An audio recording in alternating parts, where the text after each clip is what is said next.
안녕하세요. 김호준입니다. 작년 말 정창수 나라살림연구소장이 2017년 예산에 VIP라는 단어가 예산안에 540번이나 언급돼 이상해서 분석을 했더니 최순실 예산이었다는 걸 밝혔었죠. 그리고 그런 예산들은 재하청의 재하청 혹은 위탁 사업 구조라 누가 그 세금을 최종적으로 가져가는지 알 수 없도록 했다는 특징 역시 발견했습니다. 그런 예산이 문체부 하나만 따져도 16개 사업 3,200억대. 이런 사업들의 법적 근거가 없자 예산을 먼저 배정하고 나중에 청부 입법을 했던 사실도 드러났었습니다. 그 모든 게 VIP, 대통령 관심사라는 이유 하나만으로 이루어졌습니다. 자유한국당이 여당 시절에. 현재 국회에서 심의되는 2018년 예산 중 야당에 의해 보류 안건으로 지목된 사업들의 70%가 문재인 정부의 국정과제들입니다. 교문이 보류 예산 중 80%가 대통령과제. 행안위는 8개 보류안 중에 8개 모두 소위 문재인표 예산. 현재 국회 보류안건 소위에서 합의가 안 된 사안 전체가 국정과제 예산들입니다. 박근혜 정부에서는 VIP 관심사라는 이유만으로 예산이 만들어졌다면 이번 정부에서는 문재인 공약이었다는 이유만으로 보류되는 중입니다. 현재 국회가 돌아가는 꼴이 그렇습니다. 김원준 생각이었습니다. 네. 김은지입니다. 네. 사실 지금 국회에서 가장 중요한 건 예산안 심사인데. 예, 그렇죠. 국정과제, 소위 이제 공약에 있었던 것들이요. 예. 그 예산은 일단 막는다. 이게 이제 야당의 심의 전략이에요. 아주 노골적이라 수치로도 확인이 됩니다. 예. 보류되는 건 뭐 다 족족이다. 국정과제. 근데 그 공약들은 대부분 야당도 걸었던 거예요. 예. 그러니까 내용이 중요한 게 아니라 예. 이번 정부가 내년에 쓸 돈을 없애버리겠다. 국정과제를. 이런 의도죠. 자, 첫 번째 뉴스는 뭡니까? 네, 이종명 전 국정원 3차장의 구속 적부심 청구가 받아들여지지 않았습니다. 어제 법원은 기존 구속영장 발부에 따른 구속이 적법하다라고 기각 사유를 밝혔는데요. 이 전 차장은 원세훈 전 국정원장 등과 공모해서 국정원 외곽팀에 수백 회에 걸쳐서 예산 수십억 원을 지급한 혐의를 받고 있습니다. 이미 지난 18일에 구속이 된 바가 있는데요. 당시에 오민석 영장전담 부장판사 같은 경우에는 영장 발부 사유를 이렇게 설명했습니다. 범죄 혐의가 소명되고 증거인멸 염려가 있다면서 구속의 사유와 필요성이 인정된다라고 했습니다. 영어로 밸런싱. 네. 예. 예, 균형요. 예, 네. 균형 맞추기. 김관진, 인관빈, 석방은 법리를 따졌을 뿐이고, 예. 특혜가 아니었다. 라는 걸 입증하느라고, 이번에 세심하게 배려한 듯한 청와대 수석과 연관된 사건의 인사는 석방했죠. 반면에. 네, 전병헌 전 수석과 관련된 부분은요. 예, 석방이 됐고, 예, 이번에 국정원 3차장은 석방을 시키지 않았습니다. 네, 저는 그래서 이게, 균형 맞추기다. 저는 그렇게 해석을 합니다. 예. 그래서 전병헌 전 수석을 MB가 살렸다고 제가 한 적이 있지 않습니까? 예. 구속도장이 찍혔던 걸 화이트로 지웠다는 뉴스도 있었잖아요. 예. 근데 만약 다시 구속영장이 청구된다면 전 수석은 구속될 가능성이 높다 이렇게 전망하는 바고요. 예, 현재 검찰이 재청구 카드를 만지작거리고 있다라는 보도도 꽤 나왔습니다. 자, 요 사안 관련해서는 아직도 이제 기다리고 있는 구속영장, 예, 실질 심사가 또 있어서 월요일쯤에 종합적으로 저희가 영장 해설 판사와 함께 다뤄보도록 하겠습니다. 자, 다음 뉴스는요. 네, 어제 국방부 사이버 댓글조사 TF가 3차 중간조사 결과를 발표했는데요. 군 사이버사령부가 지난 2012년에 총선에 총력 대응한다는 내용의 문건을 공식적으로 확인했습니다. 그런데 이 문건에 결재를 한 사람은요. 김관진 당시 국방부 장관입니다. 너무 당연히 구속되어 있어야 할 사람인데, 예. 이런 문구가 계속 나오는데. 결재했는데, 분명히. 결재라는 건 지시했다는 거거든요. 근데 이제 본인이 지시한 게 아니라 봤다는 뜻이다. 그러니까 본인은 종북 대응을 하라고 지시했지 정치관여를 지시한 바가 없다라고 계속 주장을 하고 네. 있고 이에 대해서 신강렬 부장판사 같은 경우에는 다툼의 여지가 있다라는 취지의 다툼의 이야기를 여지가 어디 했습니다. 있습니까? 여기서 종북이라고 하는 게 정부에 반대하는 사람들인데 그래서 당시 야당 의원들 비난하는 댓글 단 거 아니에요? 예. 네, 어제 조사 결과 봐도요. 총선 직후의 보고 문건들을 보면 사이버사는 정권 심판과 여당 공격, 정권 교체를 위한 투표 참여 동료 등에 대해서 종북 활동으로 규정해서 대응했다라고 되어 이 있습니다. 야당은 그냥 종북이에요. 예. 정부를 비판하면 다 종북을 했는데 이게 무슨 다툼의 여지가 있습니까? 군이 대국민 여론전을 왜 합니까? 군이. 정치관여죠. 법으로 금지되어 있습니다. 그러니까 이제 보수는 계속 안보 하는데 국가 안보가 아니라 정권, 자신들의 안보, 자신들의 안위를 챙긴 거예요. 예, 그걸 다 종북이라는 단어로 묶어서 군이 정치 개입하게 했는데 문건도 나왔는데 결재도 했는데 지시도 했는데 구속이 안 되는 게 많이 되나요? 예. 네, 심지어 어제 발표에서는요. 2013년에 첫 조사했을 때 김관진 전 장관이 방해했던 내용까지도 나왔는데요. 관련해서 수사를 열심히 하려고 했던 헌병 수사관을 질책하고 수사팀에서 제외했다라는 내용도 있었습니다. 그러니까요. 예. 이게 이제 군이 정치에 개입하면 안 된다고 수사하려고 했더니 하지 말라고 한 거 같잖아요. 국방장관이. 김관진 국방장관 석방시킨 거는 두고두고 앞으로 거꾸로 발목을 잡을 거라고 저는 봅니다. 자, 다음 뉴스는요. 네, 관련해서 어제 SBS가 또 하나의 보도를 했는데요. 사이버사 댓글 공작에 대한 재조사가 본격화되면서 그 전에 김태효 전 청와대 대외전략기획관과 통화를 한 바가 있다라는 겁니다. 그 당시에 김태효 전 기획관 같은 경우에는 사이버사가 여론 조성을 위해서 댓글을 다는 것을 긍정적으로 평가한 이야기를 했다라고 하는데요. 지금 압수물 분석이 끝나는 대로 바로 김태효 전 비서관을 불러서 검찰이 조사할 계획입니다. 이게 청와대 김태효 비서관 당시에 대외전략기획관인가요? 예. 네, 대외전략기획관입니다. 예, 사이버 댓글을 긍정적이라고 독려했다는 거잖아요. 예. 자기 스스로 인정했다라고 어제 SBS가 보도한 건데요. 그러니까 군이 왜 정권 심판, 여당 공격, 투표 참여 독려 이걸 종북으로 규정하고 대국민 여론전을 하는 걸 독려합니까? 군은 이런 일을 하라고 있는 게 아니에요. 예, 군인이 이런 일을 했는데 그래서 본인 이 김태호 기획관은 뭐가 잘못됐냐 이거 아닙니까? 네. 종북 활동을 막았다는 거 아니에요. 그 종북이라는 건 그대로 나오잖아요. 정권 심판, 여당 공격, 투표 참여 독려.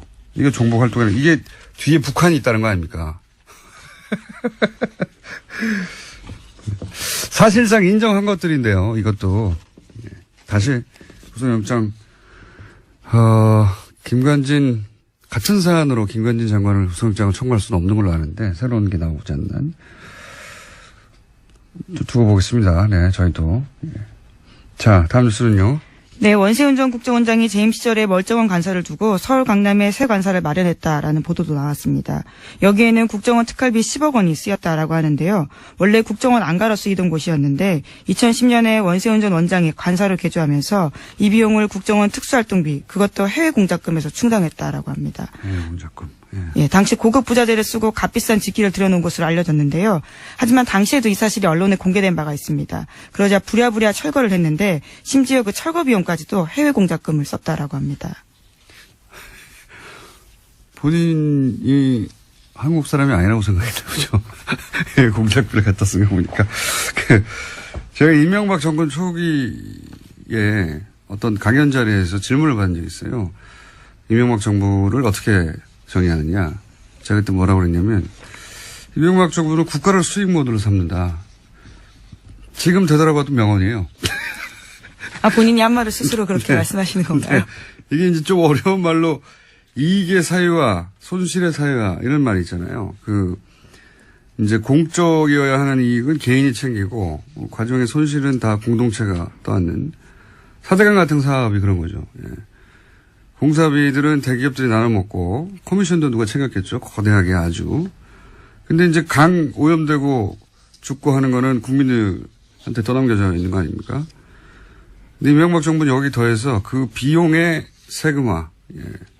그 범법의 합법화 이런 것까지 더해집니다. 왜냐하면은 자원회계 같은 사업을 보시면 다 합법의 틀을 쓰고 있어요. 절차적으로는. 절차적으로 합법의 틀을 쓰고 있고 또 그 돈은 다 세금으로 하는 거거든요. 자기 돈을 가지고 하는 게 아니에요. 다 세금으로 하고 합법의 틀을 쓰고 있는데 그 이익은 이제 누군가가 챙겨가고 피해는 국민이 안게 되는 자원광물공사 이명박 정부 때 말도 안 되는 이건 사기다 싶은 그런 투자로 결국은 자본 잠식을 해서 망하게 생겼어요. 우리나라 정도의 경제 규모, 우리나라 정도의 경제 형편에서 공사가 망한다는 건 상상할 수 없는 겁니다. 예. 나라가 뒷받침하는 공사가 지금 망하게 생겼는데 이 어려운 걸 이명박 정부에서 해낸 거예요. 그 어려운 걸요. 굉장히 어려운 일이거든요. 그 예하 측근들도 똑같은 루틴이에요. 대통령이 국가를 수익 모델을 삼았다면 이 핵심들은 공직을 수익 모델로 삼은 거랑 마찬가지예요. 원세훈 국정원장이라는 공직을 자기 수익 모델로 삼아서 해외 공작비를 빼돌려가지고 스탠퍼드에 돈을 보내고요. 예, 200만 불을 보내고 개인 거점 만들려고 했다는 거 아닙니까? 그리고 국정원이 소유한 건물, 거기 꼭대기층을 사적인 사교공간을 만들었다는 거잖아요. 예, 심지어 여기는 원세훈 전 원장의 부인이 사적으로 쓴 것으로 추정되고 있는데요. 여기서 사교 모임을 했던 것으로 알려져 있습니다. 매우 이명박적이에요, 이 사건은. 예, 매우 이명박적이다. 굉장히 어울립니다. 이런 사건 없었으면 섭섭할 뻔했어요. 예. 근데 이제 지금까지 밝혀진 것만 해도 제가 이런 이야기를 들은 건 몇 년 전이거든요. 예. 저 정도가 드는 것도 몇 년 전이기 때문에, 예. 본격적인 수사가 이루어지면 훨씬 더 많이 나올 거라고 봅니다. 그때는 이런 이야기를 해도 아무도 믿질 않았었는데. 예. 자, 다음 뉴스는요? 네, 관련한 보도가 계속해서 있는데요. 원세훈 전 원장 시절에 국정원이 위장 사업자 이름의 차명 계좌를 무더기로 운영했다라고 어제 JTBC가 보도했습니다. 이 차명 계좌는 민간인 댓글 부대 등을 수사하는 과정에서 나왔다라고 하는데요. 댓글 부대 운영비 52억 원의 흐름을 확인하는 과정에서 해당 계좌들이 무더기로 발견됐다라고 합니다. 이것도 재미있는 뉴스네요. 원래 이 가짜 회사, 위장 회사, 예. 이 정보기관들이 이런 가짜 회사들을 쓰죠. 특히 해외 공작 같은 거 할 때. 네, 그렇죠. 우리나라 사건 중에 가짜 회사가 등장했던 것 중에 하나가 해킹팀, 이탈리아 사찰 프로그램 해킹팀을 구매했던 회사. 예, 그 회사가 실체가 분명한 위장 회사다 이런 얘기가 있었고요. 네, 2015년 사건이었습니다. 근데 이제 보통 그 해외 공작 같은 거 할 때 겉으로는 정상적이지만 실제로는 공작 거점이 되는 그런 가짜 회사들, 프론트 컴퍼니라고 합니다, 이런 거. 프론트 컴퍼니. 근데 이걸 우리는 이제 댓글 공작 때 썼죠? 예. 댓글 공작 때 사무실로. 훌륭하지 않습니까? 네. 네, 그러니까 댓글 작업이 진짜 우리 안보를 강화시키는 게 아니라 약화시키는 일이라는 걸로밖에 볼 수 없는데요. 계속해서 그것이 정당한 활동이었다고 주장을 하고 있는 겁니다. 알겠습니다. 자, 군도, 국정원도 다 국가가 아니라 특정 정권의 안위를 위해서 일하면서 그걸 안보라고 포장하고 있었던 것이고 자기들이 반대하는 사람들을 다 종북이라고 주장하면서. 네, 오히려 진짜 안보는 못 지켰던 거죠. 그러니까요.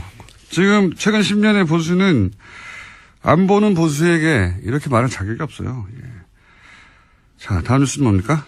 네, 관련 보도 하나가 더 있는데요. 원세훈 전 원장이 선거 개입 혐의로 법정 구속되자 부인이 이명박 전 대통령을 찾아가서 항의했다라고 어제 TV조선이 보도했습니다. 지난 8월 달에 징역 4년 선고가 났는데요. 그로부터 며칠 뒤에 원세훈 전 원장 부인이 이명박 전 대통령의 논현동 사저로 갔다라고 합니다. 그러면서 이명박 전 대통령을 만나서 대통령께서 관심을 가지고 석방이 되도록 잘 도와줘야 되지 않냐라고 읍소했다라고 하는 건데요. 하지만 이명박 전 대통령은 원 전 원장의 혐의나 구속에 대해서는 아무런 언급을 하지 않았다라고 합니다.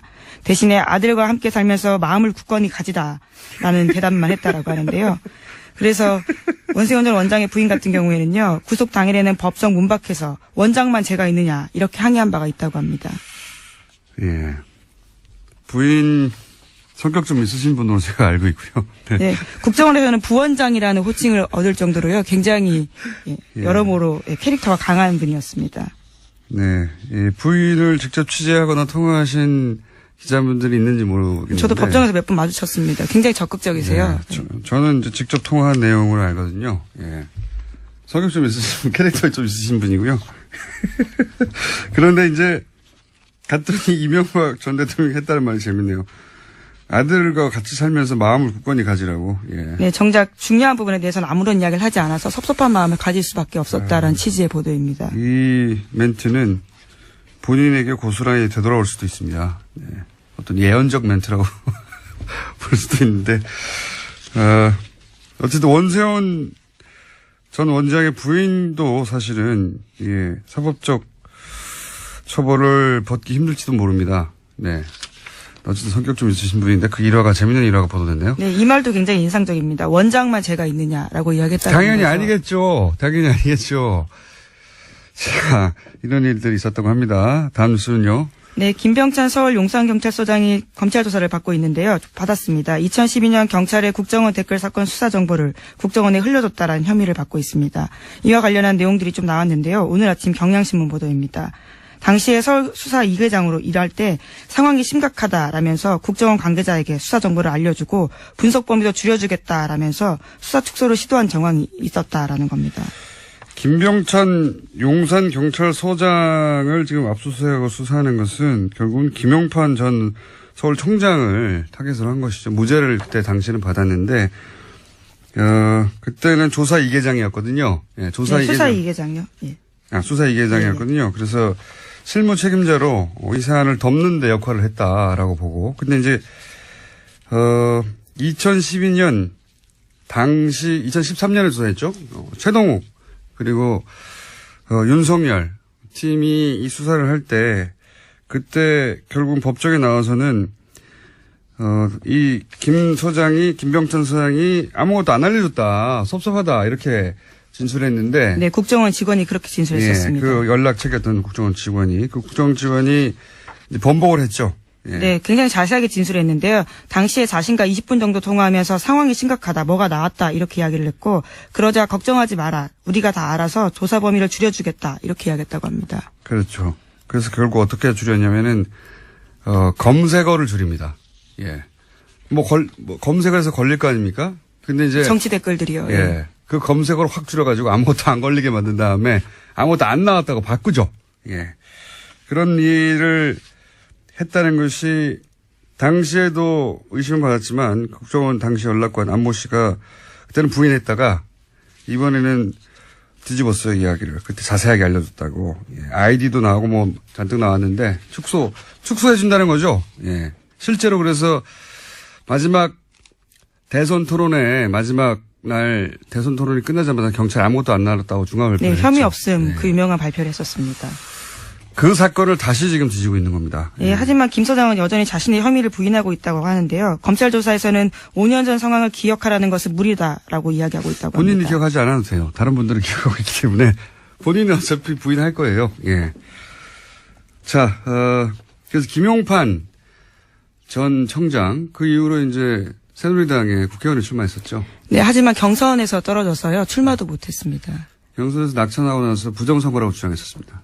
네, 우리가 모른다고 해서 없는 것이 아니다라는 책을 예. 쓰신 분입니다. 부정선거를 주장하셨죠. 그때 낙천하고 본인이. 예. 지금 뭐 하시나 모르겠네요. 아마 뉴스에 나오실 것 같은데 곧 이어서 머지않아. 다음 뉴스는요. 네, 박근혜 전 대통령이 이재용 삼성전자 부회장을 위해서 갤럭시 휴대전화 관련된 규제도 직접 챙겼다라는 오마이뉴스 보도가 있습니다. 갤럭시 S5의 심박도 측정 센서, 갤럭시 노트4의 산소 포화도 측정 센서 관련 규제를 직접 챙겼다라는 증거를요, 박영수 특별검사팀이 확보했다라고 합니다. 아하, 이게 이제 의료기기인데, 그죠? 이런 건. 규제를 완화해준다라는 예, 건데요. 규제를 완화해주는 게 아니라 삼성한테만 해준 거죠, 그냥. 그러고 보면 별 청탁을 다 했어요, 네. 근데 그 중에서, 여객 조세 포탈, 2조 5천억. 갑자기 국세청이 묻지도 따지도 않고, 여객 탈세. 예, 신고하라고 예. 했었죠. 신고하면 봐준다는 기간을 갑자기 내걸고, 그때 2조 5천억 정도의 사실은 비자금, 예. 여기 탈세. 그 자체만 따져가지고도 많은 사람들이 감옥을 오래 갈 액수인데, 그걸 그때 받아준 적이 있잖아요. 국세청이. 이거 누가 시켰는지, 이게 갤럭시의 심박도 어플도 자잘한 것까지도 다 이렇게 청탁을 했는데, 그런 딜 중에 일부가 아니었을까 강력히 의심합니다. 이 수사 대상이라고 봅니다. 네. 액수도 큰 액수죠. 계속 잊지 않게 그 부분 같이 가져가야 된다고 보고요. 자, 시간이 거의 다 됐네요, 또. 자, 그럼 제목 정도 체크하고 넘어갈까요, 또? 네, 이영선 전 청와대 경호관의 2심 선고가 어제 있었는데요. 재판부는 1심에서 징역 1년 실형 선고를 받고 법정 구속됐던 이 전 경호관에게 징역 1년에 집행유예 2년을 선고했습니다. 그래서 어제 석방됐습니다. 이건 약간 멘트를 해야 되는 사건이에요. 인간적으로 이해가 가는데, 예. 인간적으로 이해가는 부분이 없지 않나. 저는 이 국정농단 사태, 대통령이 탄핵된 역사책에 두고두고 등장한 사건 아니겠습니까? 근데 그 중에 사실은 한가운데 있던 인물인데, 이제 한마디로 말해서 상관이 시켜서 어쩔 수 없을 것이다. 이렇게 하고 풀어준 거잖아요. 그렇죠. 궁극적인 책임은 대통령에게 있다. 이런 판단이 나왔습니다. 그럼 대통령 한 사람만 잡아가지고 이 많은 사람들이 재판을 받고 있습니까? 그러니까 그 논리가 자연인 대 자연인으로는 충분히 이해할 수 있는데 법원이 이런 중요한 역사적 사건에 대해서 남기는 판결로는 이 기록이 계속 남을 텐데 굉장히 아쉬운 게 2차 대전 때 나치 전범도 논리가 똑같았거든요. 다 상관 짓이다라고 했을 뿐이란 말이죠. 근데 그 사람들 다 오랫동안 감옥에 가거나 극형이 처해졌어요. 그때 독일 재판정이 뭐라고 그랬냐면 공직을 맡으려면 공직을 맡을 만한 판단할 수 있는 능력이 있어야 된다. 그런데 이게 명백히 잘못된 짓인데도 그냥 따랐다는 거는 그런 자질이 없다는 거를 보여주는 거다. 스스로 자질도 없는데 그런 자리를 맡았기 때문에 사회에 그 결과에 해악을 끼쳤으므로 처벌한다. 이 굉장히 그 서구 그 헌법적 기초를 만드는데 중요한 판결이었어요. 지시를 따랐다는 게 변명이 될 수 없다고 판결했거든요. 그것이 명백하게 위법이라면 이게 이미 70년 전에 이런 중요한 판결을 내렸는데 우리도 굉장히 중요한 사건인데 그 정도에 걸맞는 어떤 역사적인 판결이나 이게 뭐 6개월 더 감옥에 있다 없다가 중요한 게 아니라 판결문들이 그런 게 나왔으면 좋겠는데 아직은 그런 게 없습니다. 우리는. 예. 그냥 나치 논리예요. 기본적으로는 모든 전범 혹은 모든 그 종범들이 주장하는 난 시킨 데 따랐을 뿐이다. 이거를 법관이 다시 한번 반복하는 거잖아요. 예. GC에서 따랐을 뿐이니까 집행유예라고 하는 건데 굉장히 아쉽습니다. 저는. 트럼프 뉴스 없습니까? 네, 2개나 있습니다. 있어요? 네. 거기까지만 하고 끝내죠. 네. 또 이번에 북한 김정은 위원장을 향해서 병든 강아지라고 불러서요 논란이 있고요. 또 뿐만 아니라 이슬람 증오 메시지를 담긴 영국 극우정당의 동영상을 리트윗해서요. 또 영미 정치권에서 문매를 맞고 있습니다. 네. 무슬림 이민자가 뭐 누굴 때린다든가 뭐 마리아상을 부신다든가 뭐 기타 등등 동영상이었는데 영국에서는 이게 가짜 동영상이다. 네, 네덜란드 대사관에서 확인을 해줬다라고 합니다. 네, 가짜라고요. 가짜 동영상이라고 했는데 이거를 이제 영국 극우정당, 극우정당이 올렸는데 이거를 미국의 대통령이 리트윗을 한 거예요. 그러자 사실은 미국, 영국 동시에 주요 외신들이 난리가 났어요. 뭐 BBC나 뉴욕타임즈나 뭐 영국은 가디언, CNN이나 왜냐하면 인종차별주의자거든요. 그냥 뉴스 자체도 가짜고 극우정당에서 이제 특정 종교 인종차별적이고 이런 걸 일국의 대통령이 리트윗한다는 게 있을 수가 없는데 누굴 때리고 떨어뜨리고 하는 장면 그 자체를 그리고 다 특정 종교고 최소한의 양식이나 최소한의 예의나 없어요. 그래서 영국 총리실에서 공식적으로 항의를 했다라고 합니다. 거짓말을 퍼뜨리고 긴장을 촉발해서 증오 연설을 해서 사회 분열시키려 했다라는 건데요. 그러자 트럼프 대통령이 다시 또 트위터를 했다고 합니다. 니네나 잘해라. 니네나. 영국 니네나 잘해라. 네. 메이 총리를 향해서요. 자신한테 집중하지 말고 영국에서나 신경 써라라는 겁니다. 아니 이거는 영국 문제가 아니잖아요. 단순하게. 영국 일만 신경 써야 할 영국 일을 왜 자기가 신경 썼어요 그러면. 본인은 이렇게 이야기했습니다. 우리는 잘하고 있다. 트위터에다가요. 자기밖에 모르는 인간에 대한 연민의 예의가 전혀 없는 정사꾼 관종. 예. 미국 대통령이라고 해서 그 사실이 변하는 게 아닙니다. 저는 장사꾼 관종이라고 보고 이기적이 짝이 없는 트럼프가 김정은에게 병든 강아지라고 했었거든요. 네, 시크퍼피라는 표현입니다. 이거가 미국식 관종을 뜻하는 표현이에요. 그러니까 트럼프가 김정은에게 관종이라고 한 것과 마찬가지 표현이거든요. 이게 시크퍼피가. 왜 강아지들이 주인 관심을 끌려고 막 매달리는 거 있잖아요. 다른 사람 관심을 끄는데 그렇게 매달리는 사람을 관종이라고 우리가 하지 않습니까?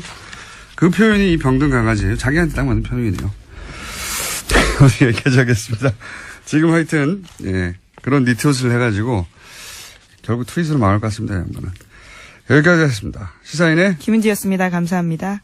이명박 정부 하에서의 210억 대출 의혹 사건, 농협 대출 의혹 사건이죠. 이 문제를 계시다가 최근에 너무 자주 나오시는 겁니다. 이제 그만 나오셔야 될 것 같은데 한 번 더 나오셨습니다. 한 번 나오신 이유는 국회 농해수위 소속이신데 이명박 정부 시절 벌어졌던 어마어마한 문제가 있는데 이 문제를 아무도 되짚고 있지 않다. 꼭 되짚어야 하겠다. 그래서 한 번 더 나오신 더불어민주당의 김영건 의원 스튜디오에 계십니다. 안녕하십니까? 예, 반갑습니다. 저는 이제 농협 사건 새로운 게 나오거나 아니면은 농협 사건 이후로 이제 연구하시기로 하신 당시 농협 디도스 사건, 예. 농협 해킹 사건, 예. 이제 한동안 안 나오시겠다 싶은데 갑자기 또 나오셨어요? 예. 근데 요거는 꼭 짚어둬야 되겠다고 하신 농해수위 소속으로서. 예. 그게 이제 그 구제역, AI, 가축 전염병을 이명박 정부 때 어떻게 처리했고 그게 왜 문제였으며 그게 어떤 의도가 깔려 있는 그런 의혹이 있는가 이 얘기를 꼭 하고 싶다고. 예. 자, AI, 뭐 가축 전염병. 예. 일반인들은 잊을만 하면 한 번씩 거론되고 뭐 살처분되고 뭐 이런 얘기 나오지 않습니까? 예. 농장에서 직접 일하시는 분들이 아니면은 이게 이제 금방 잊혀지거든요. 예. 근데 이명박 정부 시절에 이 살처분이 왜 다른 정부하고 다르게 크게 문제가 됩니까? 일단 이제 엄청난 살처분이 그때 이루어진 거죠. 일단 그러니까 양 자체가. 양 자체가. 그러니까 김대중, 노무현, 이명박, 박근혜 정부의 그 방역 정책 그리고 그 과정을 보면은 대대적으로 실패한 게 이명박 정부예요. 방역 실패 얘기 많이 나왔었죠. 그때. 예. 예. 그러니까 전체 이걸 이제 마리수로 비교하기는 좀 어려운 게 예. 닭하고 소를 직접 마리를 1대1로 비교할 수는 그렇죠, 없지 그렇죠. 않습니까? 예. 그렇기 때문에 돈으로 비교를 해보면 4개 정부의 살처분 비용으로 들어간 돈의 정확하게 70%를 이명박 정부 때 썼어요. 살처분 하는 데만 살처분 3조 원을 썼어요. 3조 9억 원. 대단하네요. 예. 예. 나머지 정부를 다 합친 거에 2배 이상을 썼네요. 그렇죠. 70%를 쓴 거고, 그게 어마어마하게 살처분했다는 어마어마하게 얘기죠. 살처분 한 거예요. 예. 다 죽여버렸다는 얘기잖아요, 이게. 그러니까 제가 예. 이걸 들여다보면서. 방역이라기보다는 그냥 죽여버린 거 아닙니까? 예. 뭐, 물론 이제 방역을 하려고는 했겠지만은, 저는 이게 좀 이상하다. 이상하죠, 이 정도면. 예. 뭐냐 그러면 MB가, 예. 이 양반 정말 뒤끝이 있는 양반이구나. 왜냐 그러면 MB 초기 때 광우병 파동으로 곤혹을 치렀지 않습니까? 예. 그런데, MB 5년이 지나고 나서 보면은, 예. 결국 우리 한우 농가는 절반으로 줄어요. 왜 그렇습니까? 2010년도부터 그 구제역 사건 터지고, 방역에 실패를 하면서. 방역 실패, 그때 얘기 이제 좀 기억이 좀 떠오르는데. 네. 이게 이제 방역을 일부러 안 한 거 아니냐 싶을 정도로 어설펐고, 그러다가, 돼지 같은 경우는 제 기억으로는 막 몇백만 마리를 땅에 생을 묻고. 돼지를 300만 마리 이상 묻었어요. 300만 마리. 우리나라 돼지 총 숫자가 1000만 마리 정도 됩니다. 그 중에 300만 마리를. 300만 마리 이상을 묻었어요. 그때 정말 기억이 나는 거는 이 돼지들이 다 살아있는 돼지를 땅에 그냥 생으로 파묻었었어요, 그때. 그때 이제 그렇죠. 원래 이제 SOP 상으로는 사람이 할 짓인가 싶었는데, 그때. 예, 질식사를 시켜서 다 묻도록 되어 있는데 예. 그때 방송에 이제 살아있는 상태로 그냥 묻는 그러니까요. 그러니까 그때 방역 인력이나 이런 체계들이 제대로 준비되지 않은 상태에서 속수무책으로 막 당하고 이러면서 어마어마하게 묻었고 결과적으로 전국토를 오염시켰고 그리고 우리 더 굉장히 중요한 거는 그 과정에서 인간성의 피폐화되는 거를 우리가 국민이 다 경험하지 않습니까? 그러니까요. 살아있는 돼지들이 네. 최소한 그 원래 절차는 질식사 시킨다고 하는데 최소한 예. 기절이라도 시키든지요. 그냥 멀쩡하게 돼지 살아있는데 그냥 포크레인을 퍼가지고 다 예. 살아있는 애들을 땅에 묻어버린 거 아니에요. 그냥 다. 그렇죠. 그래서 며칠 동안 돼지 울음소리가 거기 났고 뭐 피가 진동했고 이런 얘기 계속 나왔었는데 그래서 이명박 정부 초기 때만 해도 전국의 한우 농가 숫자가 20만 호였어요. 20만 호. 근데 그 과정을 거치면서 10만 호 이하로 떨어졌고요. 지금 전국의 한우 농가 숫자는 8만 6천 호입니다. MB 시절에 이 과정을 거치면서요. 과정을 거치면서. 그리고 그때 썼던 그러면 그 대신에 미국 소고기 수입은 소고기 수입은 엄청나게 늘어난 거고. 그만큼 늘어났겠네요. 네, 늘어난 거고. 그래서 제가 이 과정을 이상하긴 합니다. MB가 확실히 이 양반 뒤끝이 있구나. 그리고 그때 이제 일반인들은 잘 모르실 텐데요. 중요한 정책 몇 가지 또 더 있어요. 예.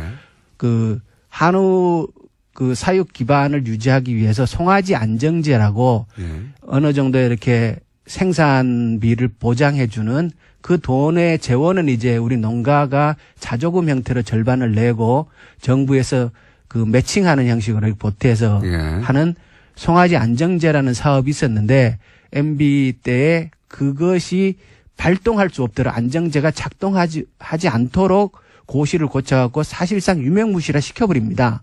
그 지원을 없애버렸어요? 네, 지원 없애버렸어요. 그러면 그 지원을 못하면 무슨 일이 벌어집니까? 그러고 나서 곧바로 이제 송아지 한 마리 가격이 뭐 70만 원, 60만 원으로 대폭락 현상이 벌어졌죠. 12년도부터. 12년도부터. 예. 그러고 나니까 그게 제가 이제 궁금한 것은 예. 잘 모르니까. 그러니까 송아지 값이 대폭락해서 이제 더 이상 한우를 키우는 사람들이 줄어들고 그런 뉴스를 본 기억은 나긴 나는데요. 예.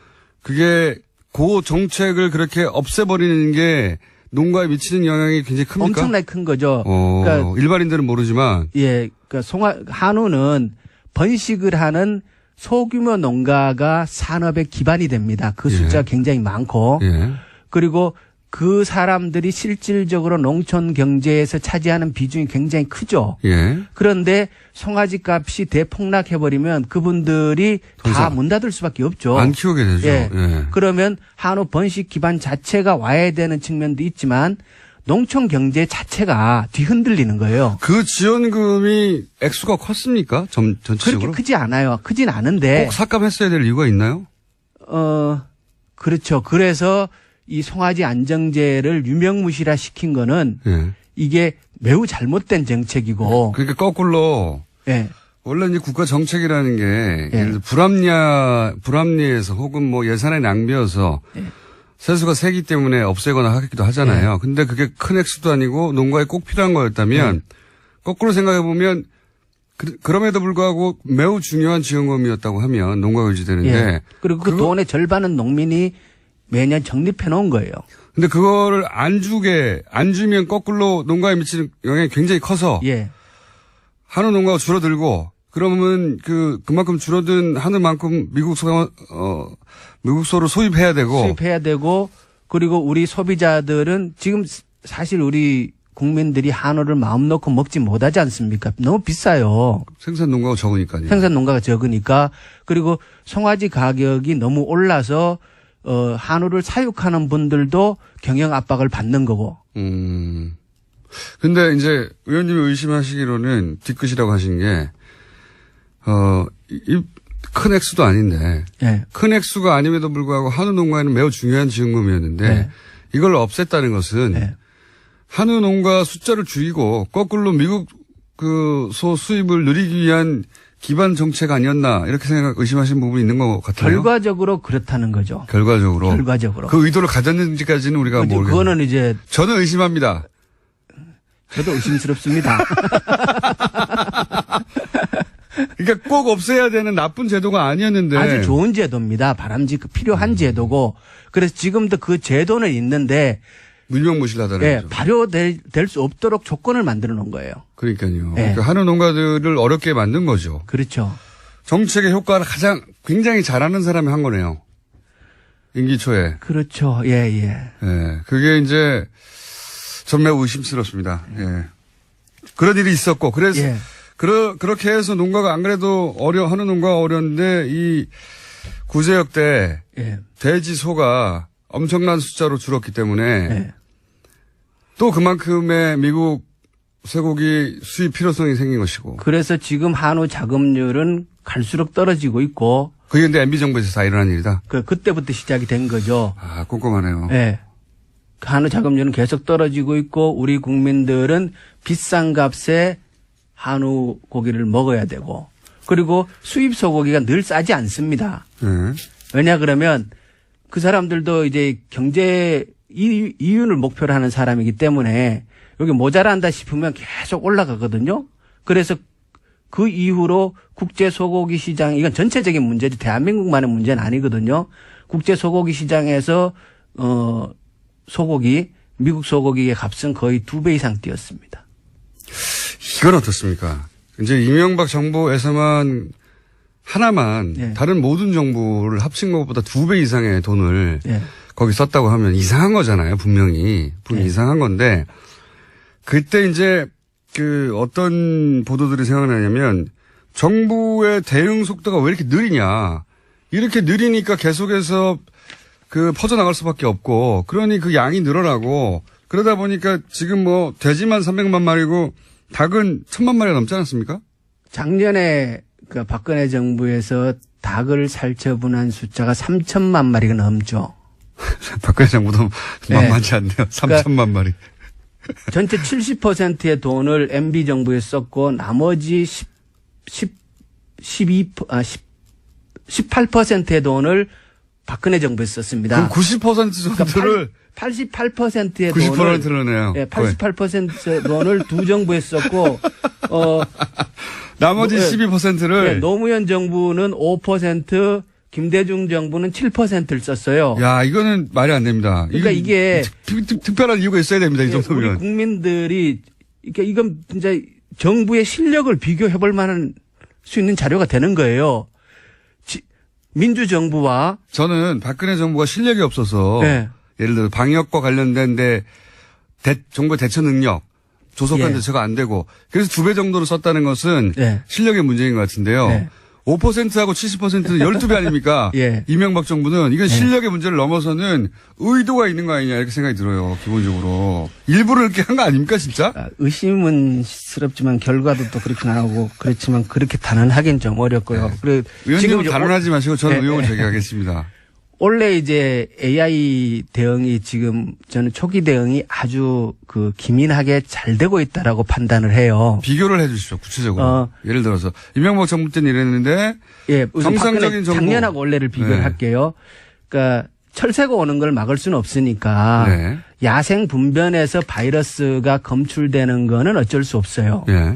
그런데 지금 이제 올해는 농가 발병은 딱 한 건 있어요.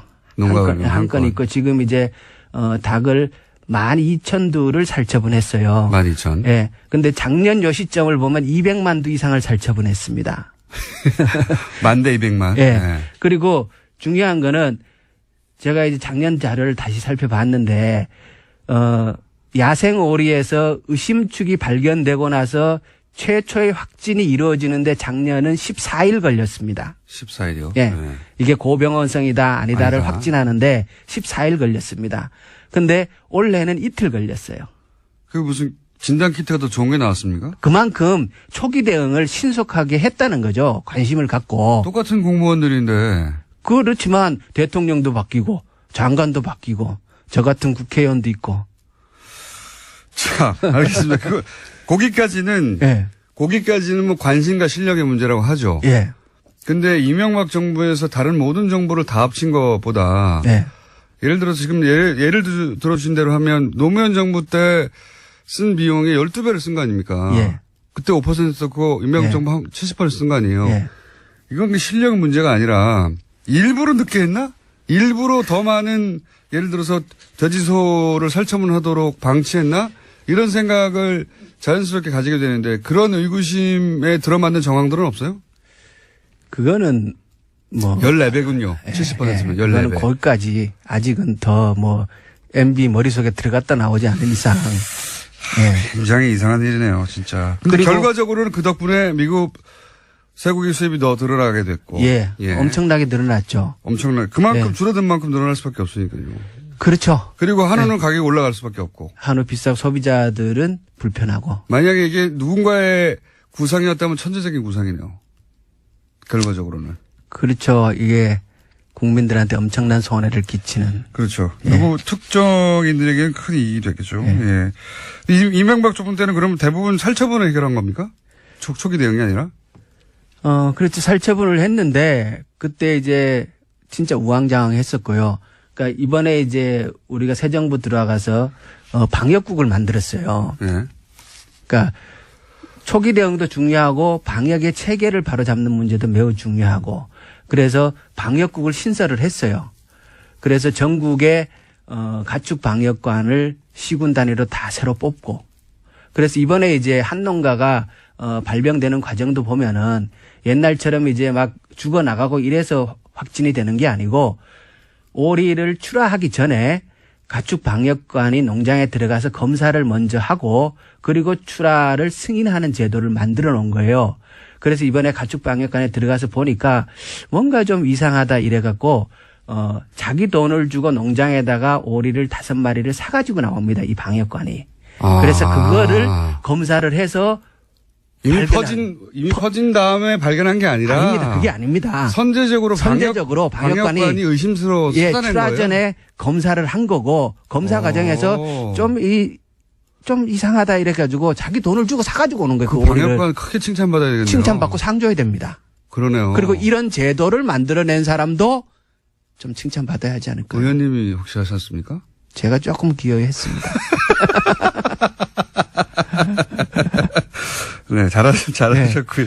그리고 또 원래 이제 우리가 원래도 오리에서 발병했지 않습니까? 네.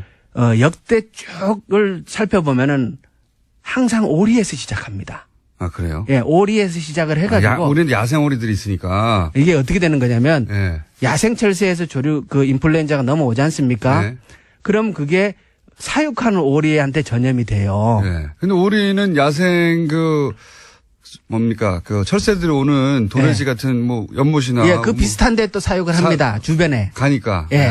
그래서 옮겨지는구나. 그런데 오리가 닭은 이제 오염이 되면 금방 그 병리 현상이 나타납니다. 그래서 육안으로 관찰되고 죽고 막 이랬는데 네. 오리는 내성이 강해가지고 안 죽어요.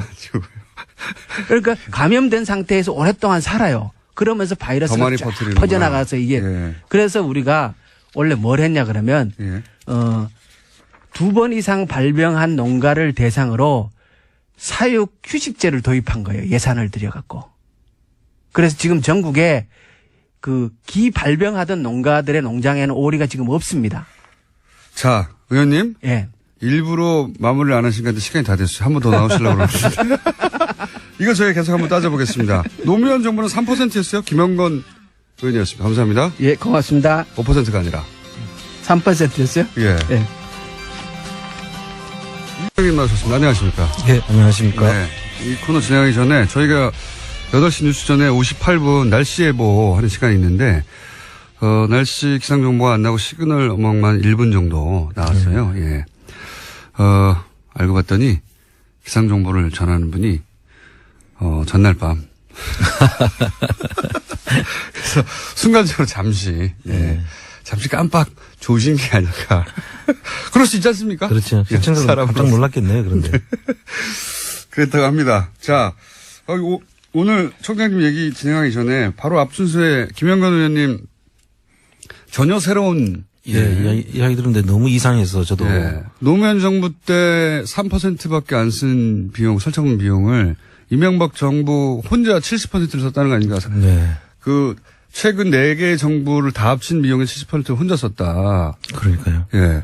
근데 바로 직전 정부가 3%밖에 안 썼다고 하면 똑같은 공무원 체계에 똑같은 뭐 진단 시스템에 똑같은 프로세스 공무원들인데 갑자기 20 몇 배가 더 나빠졌다는 거는 이게 단순한 문제가 아니다. 그렇죠. 예. 그 금액이 엄청나더라고요. 3조씩 이렇게 들어간. 보상 금액만 3조고 예. 그러면 살처분하기 위해서 땅 파고 싣고 뭐 이런 그런 비용도 조 단위가 들어갔을 거거든요. 예. 예. 그래서 김영건 의원님은 이제 농가 피해 관점에서 보셨는데 예, 이거 농가 피해 관점만 볼 게 아니고. 거꾸로 이익을 본 사람이 있을 거 아닙니까? 그렇습니다. 뭐 미국의 수출업자라든지 예. 또 국내 수입업자, 예. 그 외국 수입국이라든지 이런 것들이 많이 들어와야 이익을 보는 사람들. 그리고 실제로 그 시기에 중소 수입업자들은 다 망하고 대기업들이 수입업자로 재편됐다고 하거든요. 그렇죠. 그 관련된 업자들 그 중심으로 해서 무슨 문제가 있을 수 있으니까 그걸 한번 살펴봐야 될 것 같아요. 그러니까 이익을 본 사람은 없는가? 이제 피해를 본 농가의 입장에서만 이제 보셨는데 저는 듣다가 누군가 피해를 보면 누군가 이익을 보는 게 이 업계의 생리인데. 그렇습니다. 이명박 정부를 보면 설마가 전혀 없거든요. 항상 맞습니다. 항상 우리가 생각을 예상하는 그 이상이거든요. 저는 그래서 김영건 의원실에서 이 사안을 농가 피해 관점도 중요한데 거꾸로 이로 인해서 이득을 본 업계가 혹은 사람들이 누가 있냐의 관점에서 바라보면 전혀 다른 그림이 보여질 거라고. 예, 저도 그렇게 봅니다. 그런 생각이 들었는데, 네. 이명박 대통령 전문가로서 지금 그렇게 보시는 거죠? 그래서 오랫동안. 그리고 다른 얘기 하기 전에 제가 이제 며칠 전에 국세청에서 작년 12월 9일 이게 국회에서 탄핵안이 가결되는 날입니다. 네. 네, 굉장히 상징적인 날인데 이때 갑자기 국세청이 다스를 세무조사를 했다. 예. 한 단신이 나왔어요. 그래서 제가 그때 그저께인가요? 그 브리핑을 하면서 이거는 아무래도 몇 가지 시나리오가 있는데 하나는 이때 세무조사를 해두면 4년이나 5년에 한 번씩 하는 이때 해두면 정권이 넘어가도 금방 못한다. 네. 그런 용도거나 혹은 혹시 세무조사를 하면 걸릴 게 있는지 없는지 한번 체크해 보는 거거나 그런 것 중에 하나가 아닐까라고 저 혼자 브리핑을 했었는데 전문가로 보시기에 어떻습니까?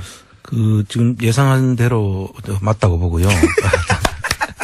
제가 올해 연구해 왔어요.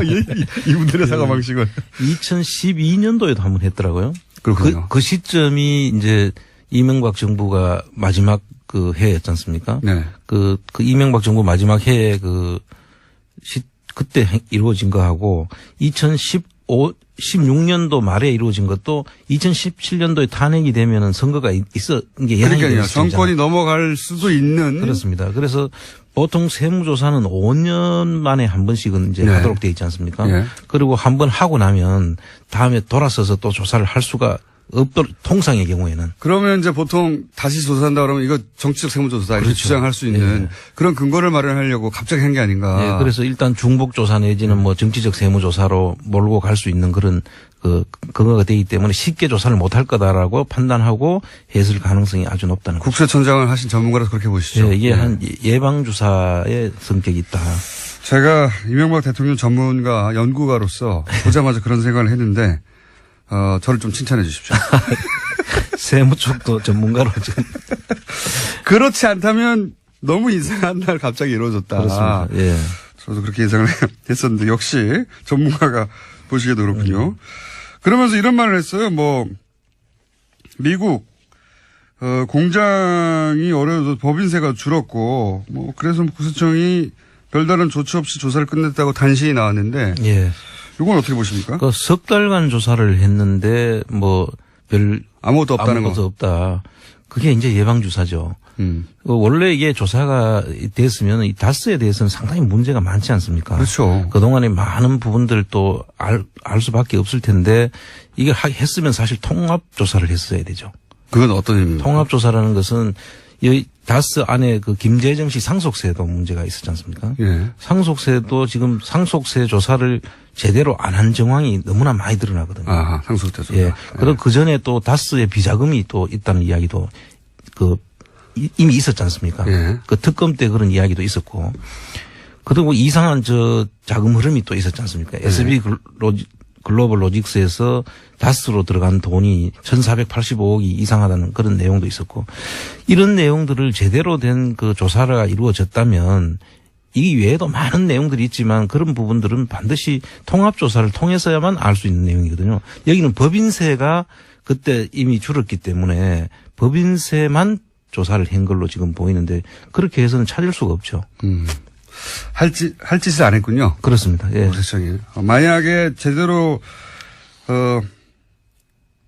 조사를 했다면 했어야 할 걸 하지 않고 그냥 세무조사를 했다고 하는 기록만 탁 남기는. 기록 남기는 예방주사다. 그렇게 좀. 그렇게 이제 청장을 하신 분이 이렇게 의심. 이분이 하는 청장님이 말하면 그런 겁니다.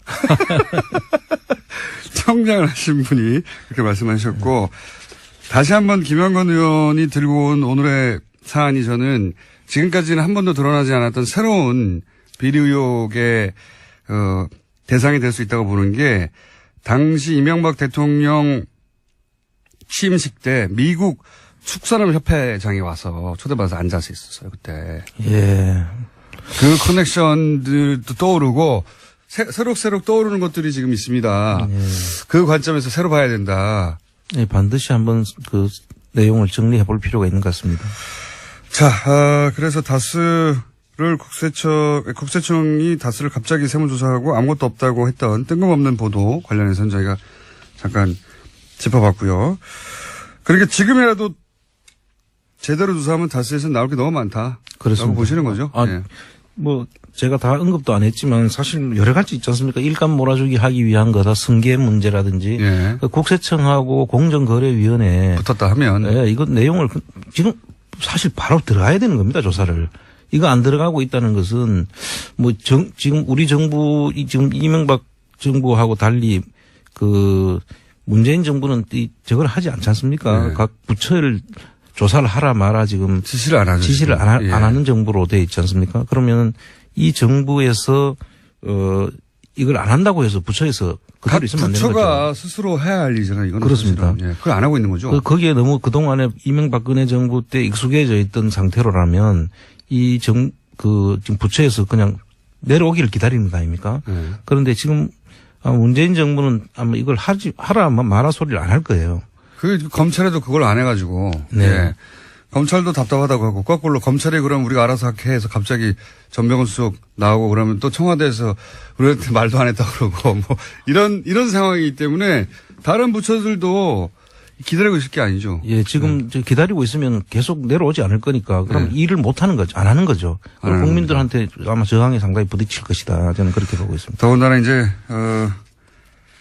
청장을 지내신 분이 저희 방송과 함께하기 때문에 국세청을 너무 잘 아는 분이 여기 계시기 때문에 앞으로 계속 국세청에 대해서 이거 왜 안 하냐고 계속 묻겠습니다. 저희는 방송을 통해서. 자, 이제 중요한 얘기 하셔야죠. 플랜 다스의 게 어떻게 돼갑니까?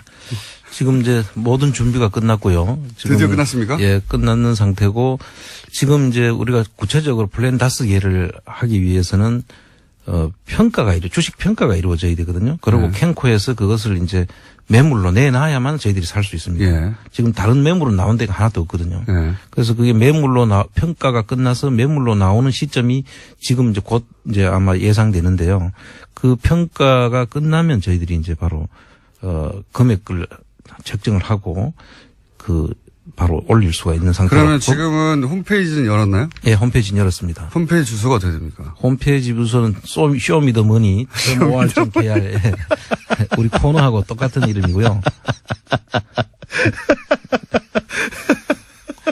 쇼미더머니 ORKR이요? OR.kr. OR.KR. 네. 근데 아직은 이제 직접 참여할 수는 없고 왜냐하면 평가 이루어지고 금액이 책정돼야 예. 되니까. 지금도 들어오는 분이 있는데 네. 나중에 이제 실제 금액이 될 때는 우리 1대1로 전부 다 우리가 차용증을 쓰고 지금 저희들이 할 얘기거든요. 아, 그렇군요. 그 법률적인 검토를 거쳐서 뭐 유사수신 행위니 뭐니 하는 그런 네, 그런 일이 문제가 생길 수 없도록 하기 법적 위해서 절차는 모든 다 것을 준비되었고. 다 네. 거쳐놨기 때문에 그럼 지금은 게시판에 글을 쓸 수 있습니까? 예, 게시판에 들어오시면 이제 예. 벌써 많이 지금 들어오고 쇼미더 많이 어제는 한 번은 이게 이게 접속이 폭주해서 예. 내가 들어갈 수가 없더라고요. 한번 보니까. 그 서버 용량이나 혹은 뭐 그걸 자꾸 늘려야 된대요. 예. 그 돈 좀 들어가는데요. 그 트래픽이나. 뭐 지금 안 그래도 이게 참 고맙다고 말씀드렸는데 전부 다 그 자기들이 재능 기부 내지는 자기들이 직접 한 달 가까운 시간을 걸려가지고 자원봉사자들이 하신 겁니다. 그렇군요. 그분들한테는 너무 감사를 드립니다. 쇼미더머니 5월 KR로 플랜다스의 개 프로젝트 홈페이지는 열려 있다고 합니다. 아직은 뭐 게시판만 열려 있는 상태고. 예. 응원 메시지 남겨주시고요. 쇼미더머니 5월 KR. 자, 그러면 그게 언제 예상되죠?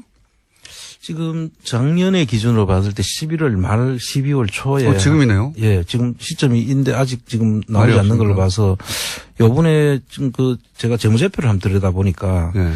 그 재무제표 속에 이익금이 좀 많이 줄었더라고요. 네. 최근에. 어떤 의미입니까? 이익이 줄었다는 이야기는 매출은 늘었는데 누군가 이익을 가져갔다는 얘기예요?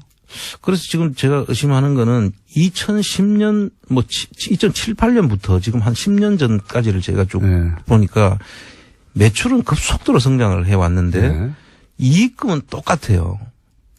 거의 뭐 300억대에서 왔다 갔다 하더라고요. 그럼 이익금 일부가 어딘가에 숨어가지고 누군가 그래서 상당히 가져갔다? 그 분식에 의심이 되는. 분식 의심된다. 그래서 실질적으로 원래 매출이 늘어나면 예.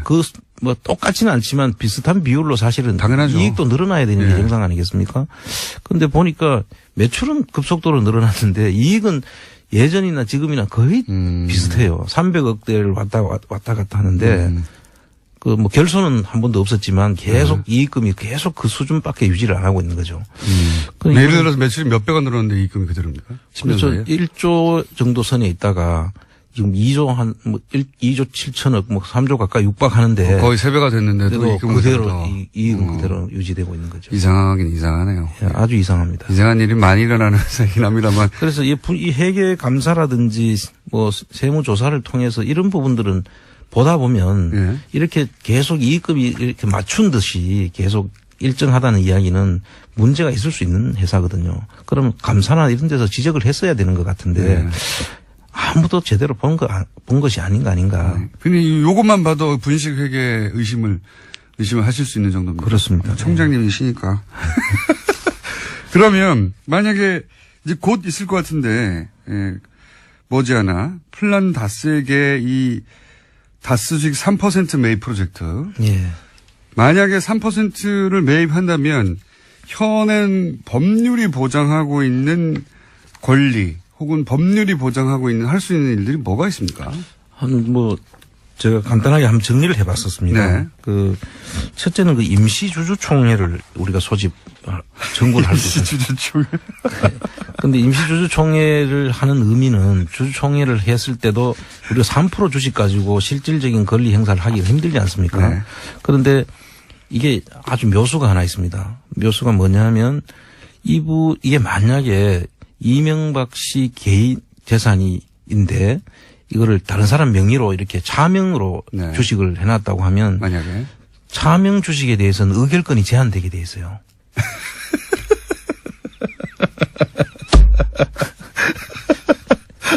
그러면 지금 대부분의 이명박 주식의 차명으로 의심되는 재산이 의결권이 제한되면 저희들이 3%가 대주주가 되는 거 아닙니까? 의결권을 행사할 수 있는. 의결권을 행사를 이제 저희들이 국가가 가지고 있는 캔코 주식 다 합하면 19.98% 정도 되니까요. 예. 실질적인 이사 선임을 한다든지 할 수 있는 그런 아주 중요한 지금 문제가 생깁니다. 3%가 아니군요. 그렇게 되면. 그렇습니다. 만약에 이명박 전 대통령의 차명으로 다른 주식이 있는 거라면 그건 제한이 되기 때문에 예. 그러면 3%가 아니라 몇십 프로의 효과를 그렇습니다. 내겠군요.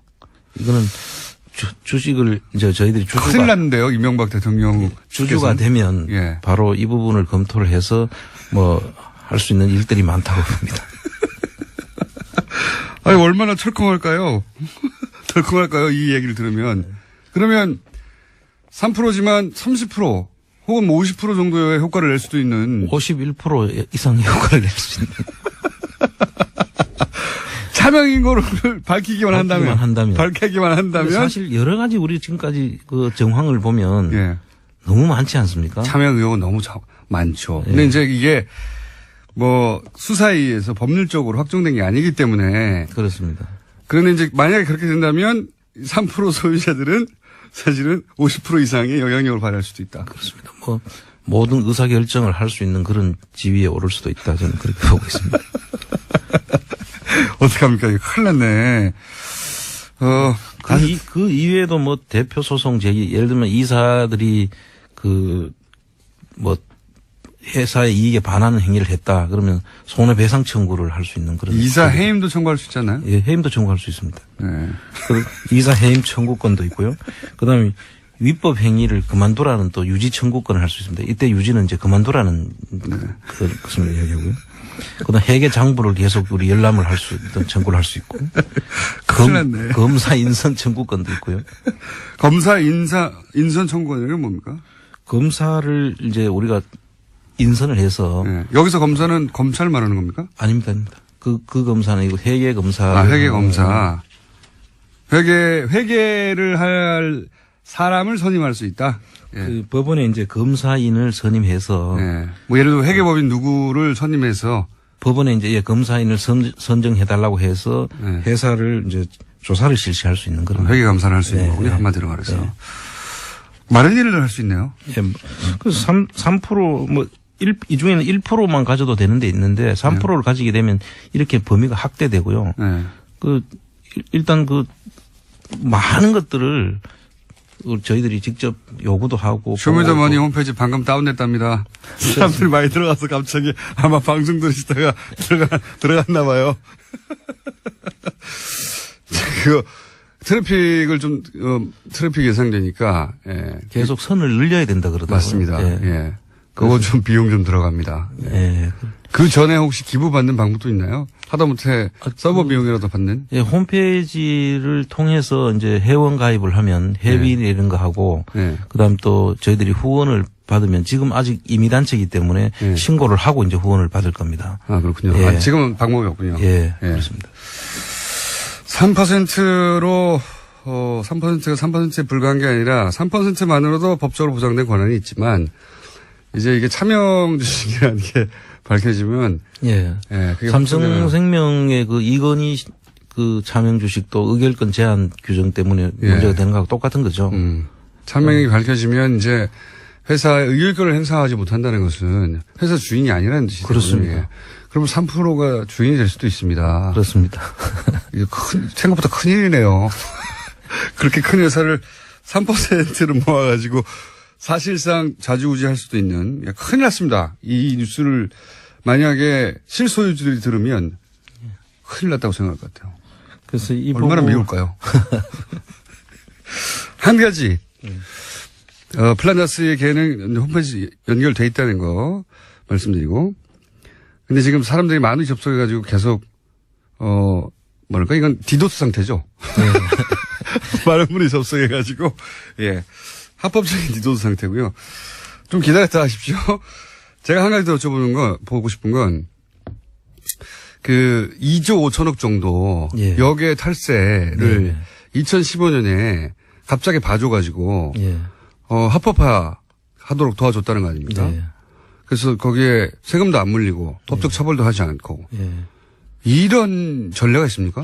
전례가 전혀 없었죠. 전번에 제가 그 부분에 대해서는. 네, 짧게 말씀하셨는데, 그때는 5천억 정도였는데, 이번에 2조 5천억이라는 게. 그 2조 5천억 속에 5천억을 그때 의심했던 거고요. 네.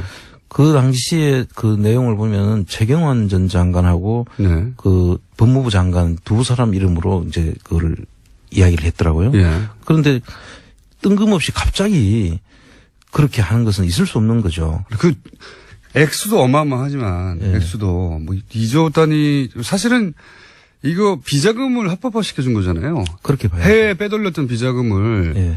그냥 정상적인 돈으로 만들어준 거 아닙니까? 예.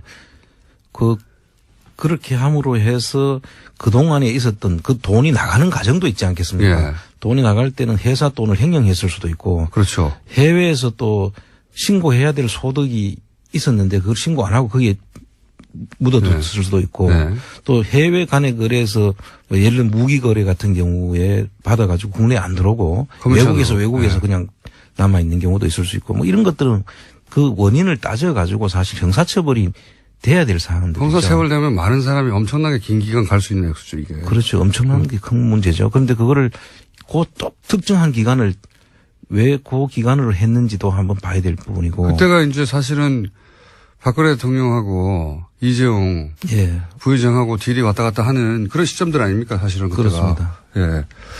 그래서 이 정도 이런 일은 없었고 그리고 이로 인해서 입을 수 있는 티켓 어마어마한데 예.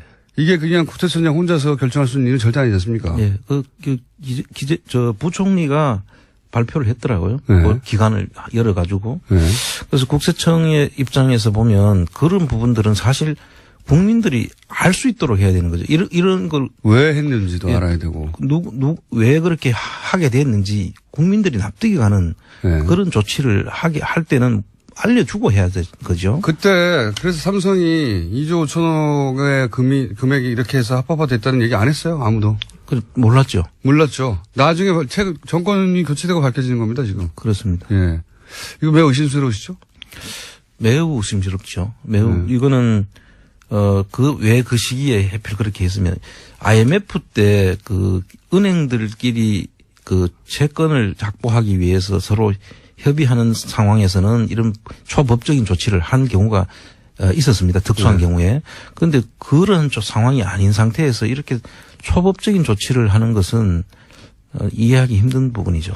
만약에 여기 정상적으로 추징을 한다면 얼마나 추징할 수 있는 겁니까? 아니 이제 범죄 수익 같으면 다 몰수를 해야죠. 몰수군요. 이게 범죄 수익인지 아닌지를 이제 먼저 봐야 되고요. 그런데 그 세금만 받고 말았다는 거 아닙니까? 그렇죠. 예. 그것도 그냥 정상적인 돈일 경우로 상정하고 세금만 받고 말았다는 건데. 그렇습니다. 정상적인 거를 왜 이렇게 들여왔겠어요? 그렇죠. 정상적이라면 다 그냥 들어왔겠죠. 그렇습니다. 예. 정상적으로 처리할 수 없었으니까 요 기회를 일부러 열어서 이 돈이 들어온 것이고 그럼 몰수군요, 몰수. 예. 예. 그게 범죄 수익이라면 다 몰수를 해야죠. 범죄 수익으로 확정된다면.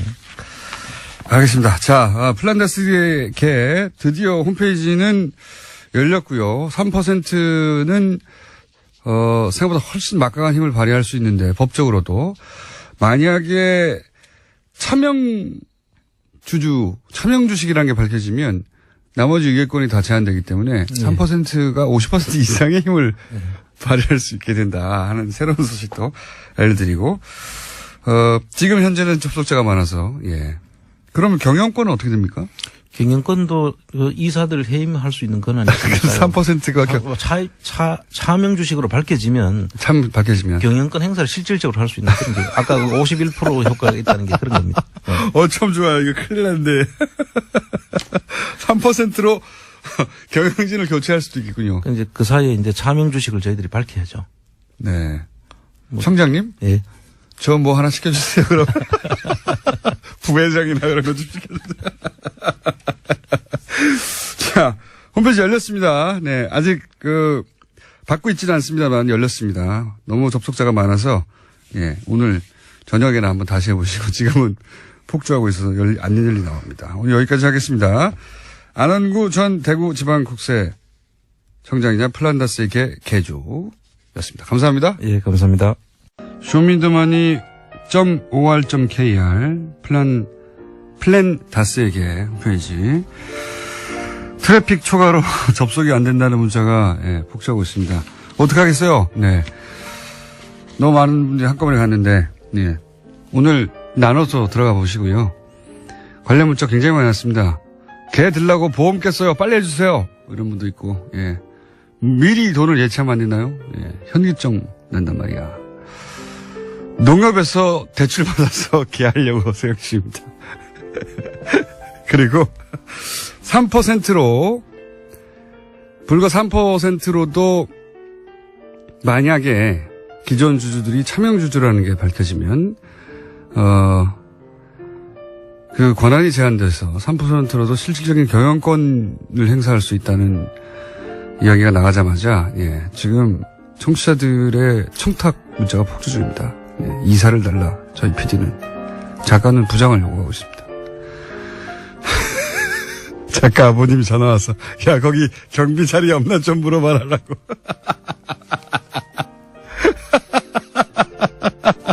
다 실합니다. 네, 다 실하고요. 현재 네이버 실감이니까 쇼미더만입니다. 아마도 그 케이블에서 하는 프로그램이 갑자기 떴나 생각하실 것 같아요. 예. 그게 아니고 쇼미더머니는 네, 플라네다스 이렇게 홈페이지 떴다는 거. 많은 분들이 기다려 계시군요. 그 뜬 거 보니까. 아, 그리고 이명박 전 대통령 목격담이 올라왔습니다. 어제 양재 스포타임에서 테니스를 치러 오셨다고. 아마도 같이 테니스를 치는 분이 목격하신 것 같네요. 네. 건강을 챙기셔야죠. 예. 테니스 치러 오셨다고. 앞으로 저희가 제보 왔습니다. 오늘 굉장히 중요한 제보를 받아야 되겠다고 생각하는 대목이 뭐냐면, 이명박 전 대통령 때, 무려 70%, 네.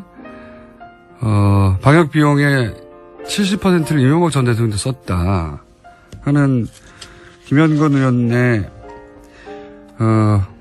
내용 들으셨죠? 이게 단순히 농가 피해뿐만 아니라 이익의 관점에서 바라보면 전혀 사건이 달리 보일 수 있으므로 관련해서 아시는 내용이 있는 분들은 저희한테 제보 좀 주십시오. 네. 기무사를 못 가시니까 이제 스포타임으로 가셨군요. 네. 그리고 MB 시절에 이 축산 관련한 이야기 들으시면서 정말 많은 분들이 문자 보내셨어요. 예. 고기 얘기이기 때문에 공장장이 깊이 감정이입하는 모습 인상 깊습니다.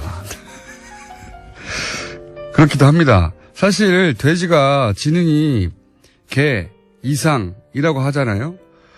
그 돼지를 그냥 몰고 가서 생으로 절차들이 있거든요. 최소한 인도적인 절차들이 있거든요. 뭐, 질식사 시킨다든지, 질식사 시키고 이제 묻는다든지 해야 되는데, 그냥 멀쩡하게 있던 돼지들 다 몰고 가서 생으로 몇 천만 원씩 그냥 파묻어 버렸잖아요. 야, 그 자체도 정말 사람이 할 짓이 아닌데, 예. 그뿐만이 아니라 그 일이 만약에 어떤 이권을 위해서 일어난 일이다. 천인국날 일이죠.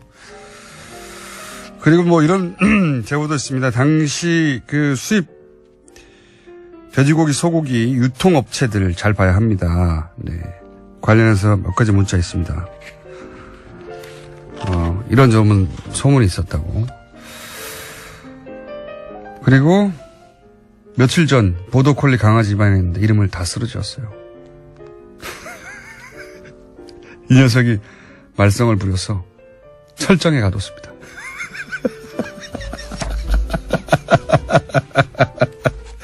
오늘 여기까지 하겠습니다. 자, 효준 황교익 선생 오늘은 전화 연결입니다. 아니 오늘 어디 가셨길래 전화한가? 네, 안녕하세요. 황교익입니다. 지역에 있습니다. 오늘도 이제 다른 방송 때문에 가신 거죠? 뭐 다른 일 때문에 지금 그렇습니다. 무슨 저기 뭡니까 예. 알쓸 신잡2 이런 거 가신 거 아니에요? 그거는 아니고요. 예. 알쓸 신잡은 요즘 그 서울 편을 찍고 있어요. 그래서 서울에서 왔다 갔다 합니다. 다른 프로그램입니까? 예, 그렇습니다. 자, 어쨌든 예. 굉장히 많은 명칭 후보들이 이번 주에도 왔어요. 예, 맞장구도 왔고. 예. 예. 맞장구요? 예, 맞장구. 맛가이버도 괜찮고, 뭐, 맛자르트도 괜찮았는데. 뉴스공장 청취자 여러분들 수준 좀 올려주세요. 효준 괜찮습니까? 앞으로 저는 다른 거 나오기 전까지는 효준 황교익 선생으로. 자. 허준 선생님을 욕보이는 거죠. 그냥 묻어 가십시오. 아닙니다. 저는 예. 허준 선생님, 발뒤꿈치만도 못하는 사람. 그럼 회장금 할까요, 회장금? 네. 자, 현상금으로 일단 어쨌든, 하기로 그럼요. 네, 예. 네. 자, 오늘 주제는 굴이라고 이제 하셨던데. 네, 굴. 왜 굴입니까? 지금 이제 굴철이 본격적으로 시작됐습니다. 그래서 제 상에도 뭐 굴이 거의 매일 올라오다시피 하는데, 예.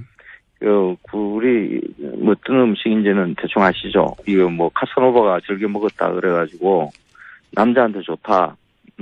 그렇게 이야기들을 많이 해요. 서양에서는 굉장히 그래서 비싼 음식입니다, 사실.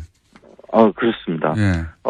서양에서는 굉장히 비싸요. 예.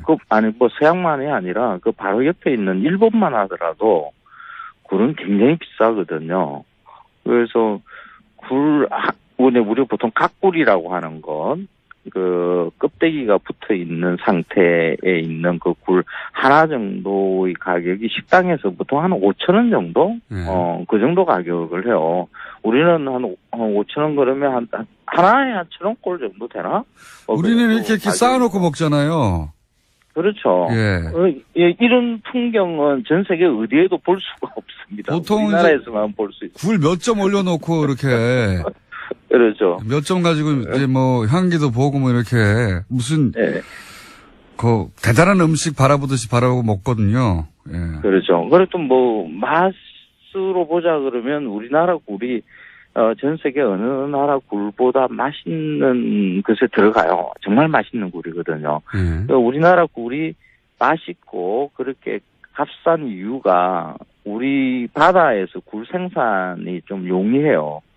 일단 굴은 유기물이 많은 그런 바닷물에서 잘 자라거든요. 예. 바닥이 진흙 상태에 있는 개흙이 잘 발달되어 있는 지역, 우리나라 서해안 지역이 딱 그렇거든요. 그래서 서해안 지역의 굴이 뭐 온통 그냥 굴밭이라는 것이 따로 구역이 있는 게 아니라 거의 모든 게 다 그냥 굴이에요. 모든 바다에 굴이 쫙 덮여 있죠. 그런 것을 가지고 우리는 자연산 굴 뭐 이렇게 이야기를 합니다. 남해안 쪽에도 굴이 잔뜩 이렇게 바위에 다 붙어 있는데 예.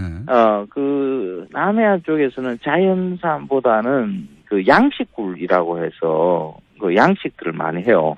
근데 그 자연산과 양식을 두 개를 시장에 가보면 가격 차를 좀 심하게 두고 이렇게 판매를 하거든요. 예.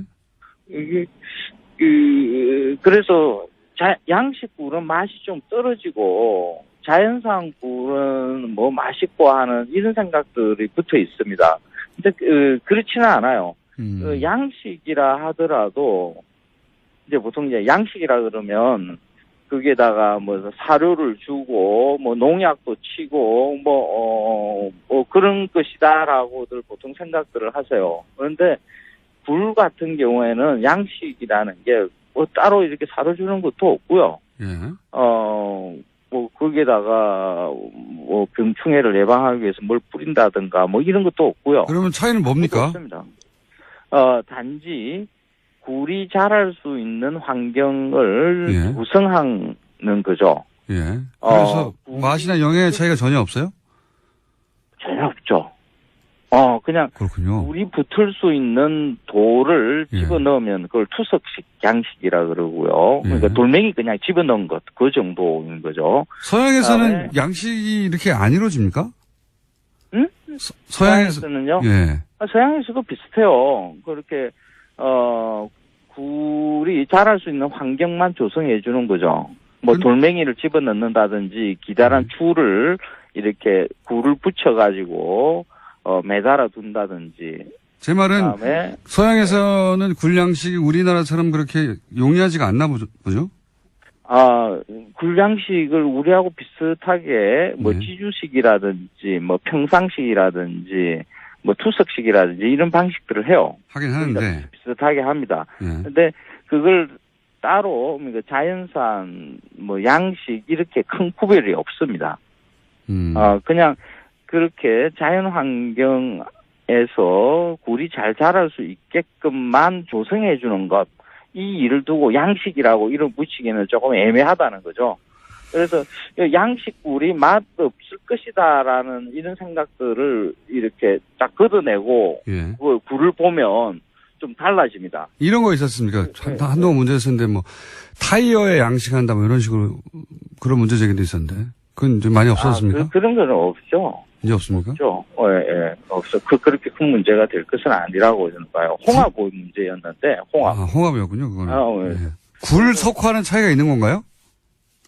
보통 석화라고 하면, 각부를 두고 이야기를 해요. 근데 석화라는 말 그 자체가 그냥 굴이거든요. 굴을 이제 한자로, 돌에 꽃이 피는 것처럼 붙어 있다라고 해서 이제 석화라는 이름이 붙어 있어요.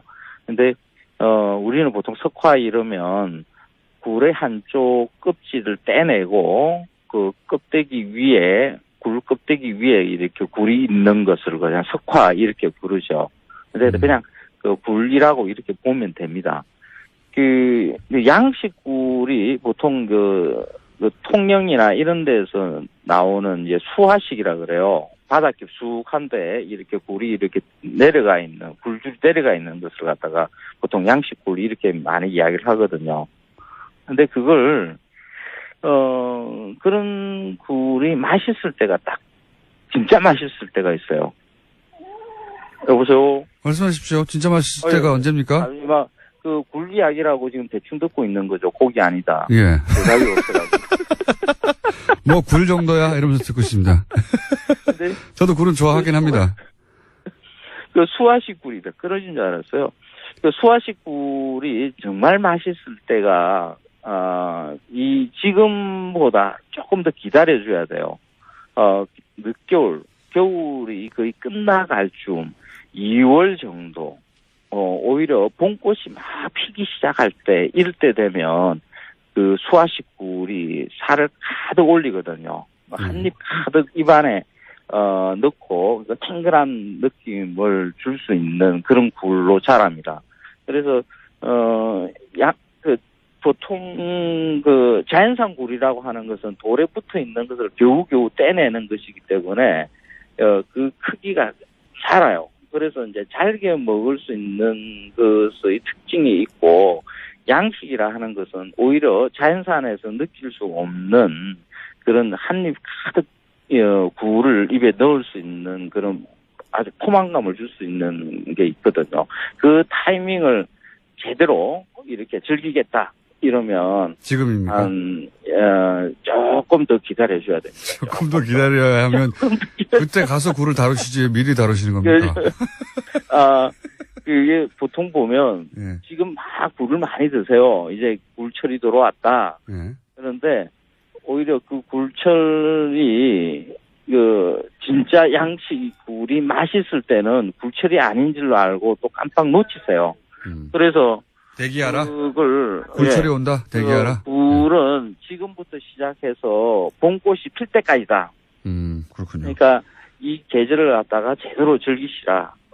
이 이야기를 들으려고. 마지막 질문인데 30초밖에 안 남았는데 네. 어디 굴이 최고입니까? 지역마다 굴이 다 달라요. 예. 그 바다마다 그 바다의 특징이 밑에 개흙이 있느냐, 돌이냐, 바다가 그 강한 조류에 의해서 조류가 흘러가느냐, 멈춰져 있느냐. 시간이 다 돼가고 있습니다. 어디 굴이 최고입니까? 최고 없고 다 달라요. 각 특색이 있고 자기 취향에 따라 먹으면 된다. 그렇죠. 네. 그래서 서해안부터 남해안, 동해안. 선생님 시간 다 됐습니다. 겨울에 이렇게 굴을 갖다가 이렇게 쭉 한번 굴 여행을 한번 가보십시오. 그러면 알겠습니다. 아주 좋습니다. 예. 서준 황교익 선생님이었습니다. 감사합니다.